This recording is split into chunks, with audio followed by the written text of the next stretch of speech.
This is Father Paweł to parishioners of St. Luke, Update 5.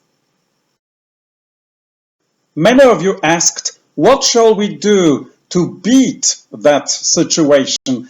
What can we do? Because I have this urgent need to act.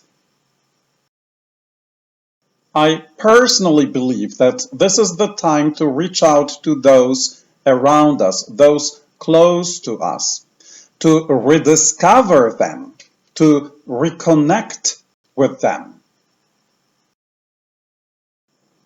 If we want to act, if we want to beat that situation of pandemic, now we want to rediscover simple things. Right now we're discouraged from physical contact with others, but thank God for the gift of technology. We can email them, we can call them. How about we reach out to all those people that we should have called months ago, maybe years ago, and now we reconnect with them. And we call to give hope, not sadness, not panic, not fear, hope. Maybe it starts with just listening to them. If you're good listeners, teach me how to do it. I'm not a good listener. So how about you make a video about it? We call to give hope. Together we can reminisce about the good old times when we had obstacles and we overcame them.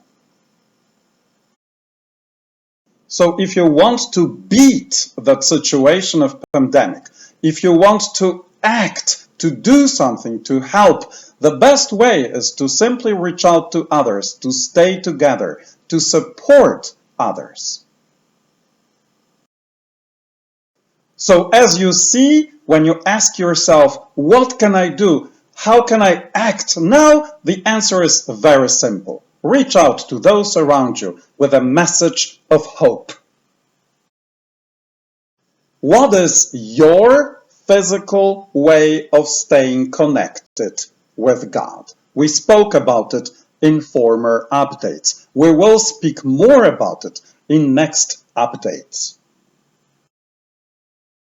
On behalf of our staff, I would like to say thank you so much for so many gestures of kindness that we have recently received from so many of you. Thank you so much that you reached out to us, that you asked us if we were okay, that you offered us your help. Thank you. As you know, we will be doing our best to help you stay connected, stay supported, and together, with God's grace, we will win. Every Sunday I will celebrate Mass for all parishioners, placing each one of you and your concerns in the hands of God. Let's pray together 3 times. Jesus, I trust in you. Jesus, I trust in you. Jesus, I trust in you. Amen.